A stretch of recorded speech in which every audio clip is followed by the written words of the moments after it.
The movie begins with a dramatic scene where a man is about to jump off a building to end his life. Luckily, Yongbei suddenly comes and saves him. Meanwhile, people started screaming as the police prepared safety equipment. The man's friend who had just come there also helped save the man. But instead, he made the man fall. A story continues with Yongbei, a man who works in a luxury car sales showroom.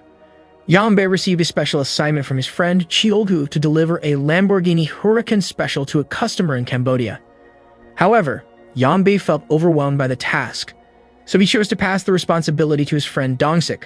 However, what Yongbei did would become a big problem in his life. The next morning, Yongbei woke up because of a nightmare that made him worries. He felt something was wrong. It turned out that bad news awaited Yongbei when he learned that Dongsik had taken the Lamborghini car away. Dongsik stole the car. Yongbei felt frustrated and restless as he tried to contact Dongsik. Unfortunately, his number was no longer active.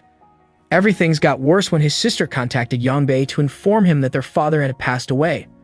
Arriving home, Yongbei was even more shocked and confused to discover that his father had left him a bad legacy, a debt that needed to be repaid immediately. Yongbei's mind became increasingly frantic and his frustration grew.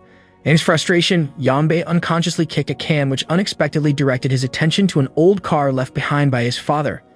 Yongbei slowly looked at the car carefully. He realized that this car might be a way to pay off his father's debt. On the other hand, Dongsik was meeting with a buyer who was willing to pay for the Lamborghini for 1.3 million won. But the buyer would pay by transfer and Dongsik innocently handed over the dashing car. That means Dongsik got lied. Soon after, the showroom boss and all the employees come to Yongbei's house to pay their last respects to his father. But what they're really planning is to finish Yongbei off and sell his organs as compensation for his missing luxury car. Yongbei begged for forgiveness and asked for time to find Dongsik and the stolen luxury car. At first, they refused to listen to Yongbei's excuses, but his grandmother, who witnessed the incident, seemed to sense a good relationship between them. With great kindness, she invited him to stay at her house. That night, Yongbei was feeling dizzy thinking of ways to escape his boss's clutches. Suddenly, he noticed an old car key lying on the table. The next morning, the boss and all his men were shocked to find that Yongbei had managed to escape from the house. When Yongbei was driving the car, he felt very frustrated because the old car couldn't go fast enough. Cheolgu called and asked where Yongbei was. Yongbei replied that he was on his way to Dongsik's residence to find out about the whereabouts of the Lamborghini car is.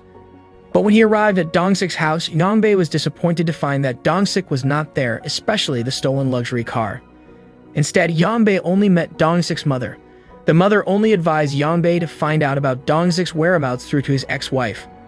After meeting Dongsik's ex-wife, Yongbei got an explanation that Dongsik was actually trapped in a huge debt. Possibly, the Lamborghini car was illegally sold to pay off his debts. The ex-wife also had no idea where Dongsik was now. As Yongbei prepared to continue his journey, he was suddenly shocked when looking at a car, the Mercy S Classic, his boss's car. But he was surprised that the old car doors wouldn't open. Very wired at that moment, the old car backward moved by its own and crashed into his Mercy S Classic boss's car. When his boss's men tried to move the car, they also had difficulty to open the car door. Finally, Yongbei had to move the car himself. As it turned out, the door of the old car could be opened again easily. Then he got in and moved the car forward. When they all checked his boss's car, Yongbei immediately stepped on the gas and ran away. While escaping from his boss, Yongbei was pursued more stressful, because the car he was driving was forced to drive at low speed. As Yongbei focused on seeing his boss, who continued detailing him, an oddity occurred. Yongbei's car suddenly turned on its own the lights lamp, making the car in front stop and invite him to fight. At that moment, the boss's men got out and a fight broke out between the two sides fighting because Yongbei, who was in the car, was a little confused. However, when the radio and turn signal turned to the right, Yongbei immediately drove to the right and managed to escape. It seemed like this car always helped when Yongbei was in trouble. That night, as Yongbei went to enter the toll gate, he realized that he did not have enough money to pay. When he was asked by the officer, he told her that the car behind him would pay the ticket. The officer immediately believed him and let him continue his journey. Yongbei felt confused, but he also felt lucky, because several times he managed to get lucky while using the father's old car. After the incident on the highway, Yongbei was tired and decided to take a break. He tried to contact his girlfriend, at least to borrow some money. But Yongbei was shocked when his girlfriend scolded him because she felt that he ran away after knowing that she was pregnant.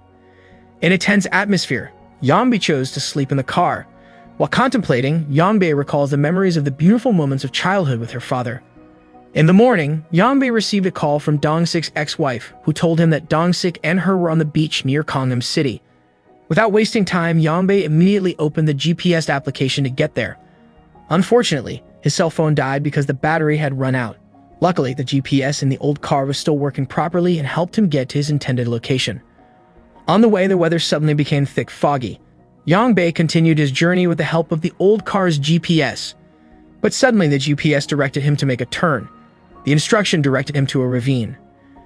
Feel hungry, Yangbei looked for edible plants nearby.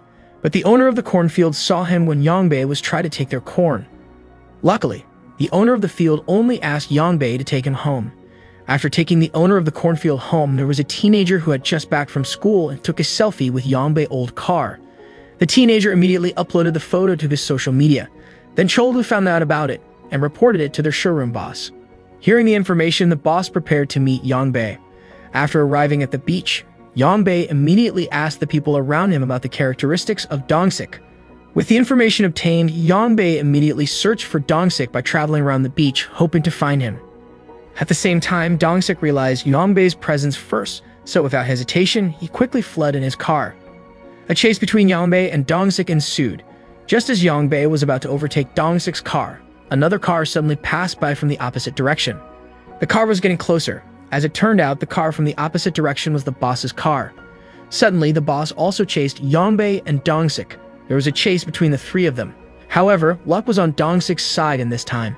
The reason was they found a road that was under construction, so they decided to still crossing the road, and were forced to retreat when the road was no longer passable. As a result, the showroom boss's car broke down and Yangbei's old car ran out of gas while chasing Dongsik. When Yangbei's car broke down, an old man got into the old car, mistaking it as a taxi. Without much thought, Yangbei accepted the passenger. The old man was willing to pay more to be taken him to his house. However, because he ran out of gas, the old men had to push the old car to the nearest gas station. When they arrived at the gas station, they realized that the old car ran out of gasoline with the gas. That meant the old men had to push the old car another 700 meters ahead. That night, Yangbei recalled his sad past, remembering how her parents fought so much that they had to separate. His mother had to work hard alone, until one day when his mother fell ill and needed medical expenses that Yangbei could not fulfill. So Yangbei was decided to come and ask his father for help, but Yangbei didn't get any response from his father. Unfortunately, the mother passed away before she could be helped. Therefore, Yangbei hated his father so much. Because of that too, he didn't feel sad when his father died. In the morning, Yangbei received a call from the boss of the car showroom. It turned out that the boss had taken Yangbei's girlfriend as a hostage and threatened to take her life if Yangbei didn't immediately compensate him for the loss. The loss was related to the stolen Lamborghini car. Yangbei was only given 3 hours to immediately solve all the mess that had happened. Finally, Yangbei returned to Dongsik's mother's house. Yangbei immediately contacted Dongsik and pretended to have held his mother as hostage and threatened that if Dongsik did not come home immediately, then his mother would not survive. Not long after, Dongsik finally came to the house, and immediately Yangbei chased Dongsik to catch him. Actually, Yangbei didn't want to hurt Dongsik, but the lives of Yangbei and his girlfriend were at stake if the Lamborghini car was not returned immediately. After Yangbei found out that the Lamborghini had been taken by a buyer without payment, they both decided to sell Dongsik's truck as compensation. Then they went back to Dongsik's mother's house to get the house certificate. But on the way, Yangbei's car suddenly caught fire because of Dongsik's cigarette. After extinguishing the fire, they continued their journey and arrived at Dongsik's house to pick up the house certificate. Then they headed back to where Dongsik's truck was wont to sell. On the way, Yangbei received a call from Bong, the person who introduced Dongsik to the buyer of the Lamborghini. Bong tells them that the luxury car has been returned and asks them to come to his showroom immediately. On the other hand, Bong also called the showroom boss, who stated that the Lamborghini car was back in place. The boss immediately headed to Bong's place. But when Yangbei asked why the Lamborghini car was suddenly returned from behind, Yangbei and Dongsik were hit by 2 people until they lost consciousness and fainting. When Yangbei woke up, they were already in the trunk of the car. Yangbei and Dongsik tried to untie the ropes that bound them. As it turned out, it was the showroom boss who took them. They were taken to an empty dock.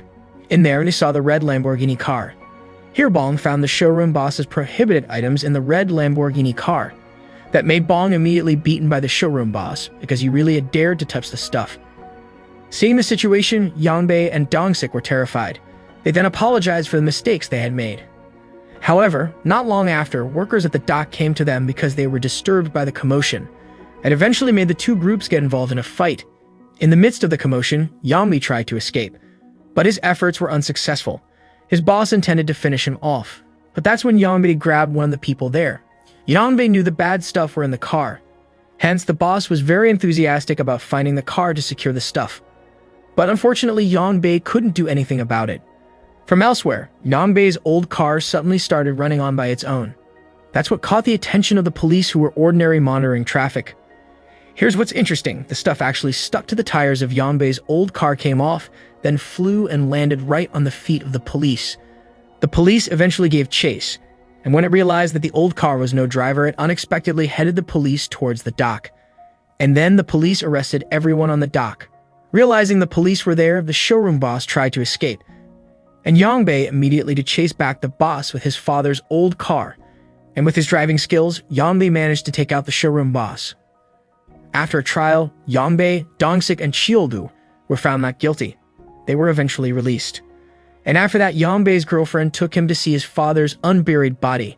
In that place, Yambi's girlfriend revealed a surprising fact, that Yambi's father had sold his organs to pay for Yambi's mother's surgery in the past. This explains why his father was never beside Yambi's mother's when she was sick. As it turns out, the person who secretly paid for all of Yambi's mother's treatment was the father that he had always hated. Hearing that, Yambi was speechless. In grief and despair, Yambi decides to liberate his father's old car and destroy it. It was a final act of respect and a farewell to a painful past. Although it was just a vehicle, the car held deep meaning for Yambi. It was part of the most precious legacy he had from his father. Although the story ends, the car remains etched in Yambi's memories, and so the movie ends.